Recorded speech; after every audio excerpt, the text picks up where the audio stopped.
all of this Pokemon FOMO going on, prismatic evolutions, journey together, Pokemon investment advice, everybody's getting rich off of Pokemon.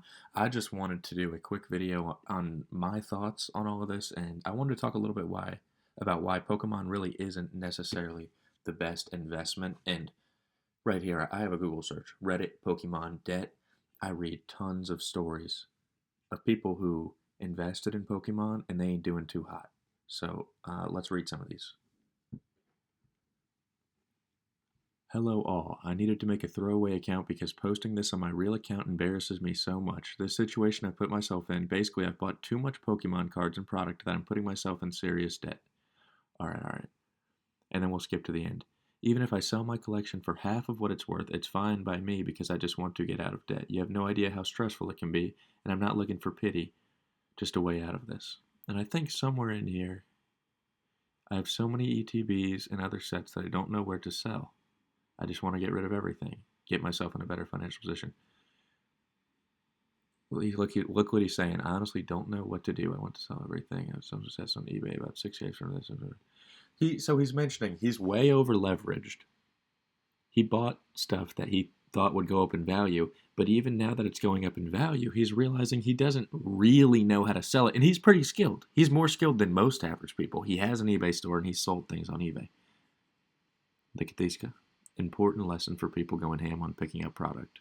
Liquidating in the future isn't as easy as you think. 100% even with vintage cards.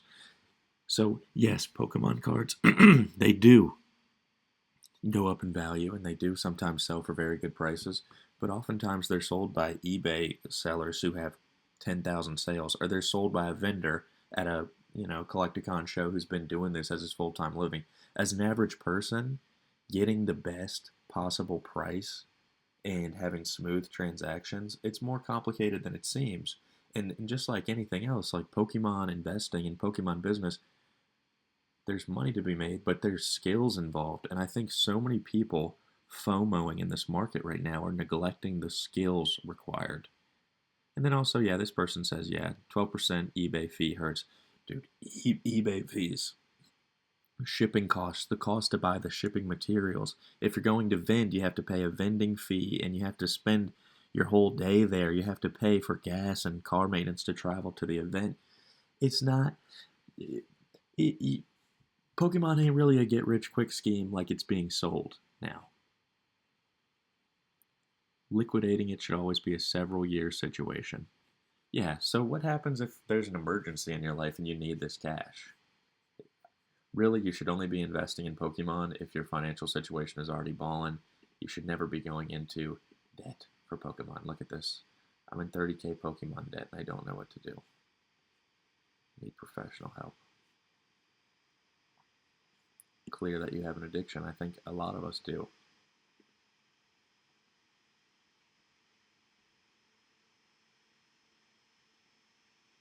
In 2021, got caught up in the hype like many and racked up 5K in credit cards buying Pokemon on eBay auctions. Quickly snacked out of it and paid it. It was a weird experience.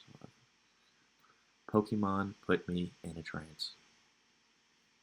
Pokemon put me in a trance, and I feel like we're all in a trance right now. Whole world's in a trance. Even myself, I'm also a pretty strict person.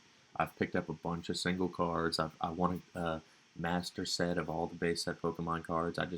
I bought a Pokemon Center ETB. But I'm sitting here like, am I really going to be able to liquidate all this stuff? I have other things that I should be focusing on, but I'm going, there's so much free money. It's not free money. It's way more complicated than it seems. So that's my number one thing as to why Pokemon investing is not a good investment. Pokemon is not liquid.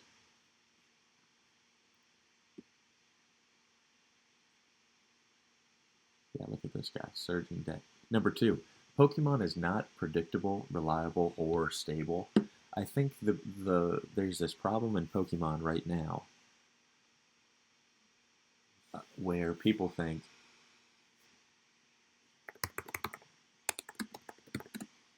well, it's only ever gone up in value.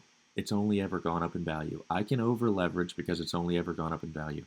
That's the exact same mentality that led to the 2008 housing crash, because homes only go up in value. We can sell subprime mortgages and terrible crash. Like, you can go into debt for this and over leverage yourself and it doesn't really matter.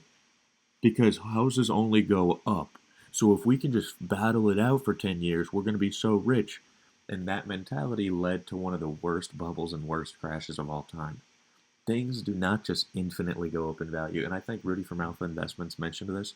There's no guarantees in any of this stuff. And what if people hate Pokemon? I see Pokemon 151 getting ripped and stuff like that by grown adults, getting scalped by grown adults. The reason I buy Pokemon is because I have nostalgia from my childhood. I feel like the nostalgia with these modern sets isn't going to be as strong. And I mean, you're going to have to cross your fingers and you're going to have to hope that other adults in 20, 30 years want to buy Pokemon. But those other adults aren't going to be buying cards from you because they also bought pallets of cards and they are also sitting on an investment thinking they're going to retire off of this. What happens as soon as this inflation bubble goes down or some sort of black swan event happens in the market and it goes down and everybody offloads their Pokemon? It could all half in value. It could go to nothing. And and that kind of goes into my third spot. Pokemon investment knowledge is so high right now. We haven't really had enough time to see what's going to happen with the market. Yes, there's quick flips right now because things are going up and people are seeing easy money.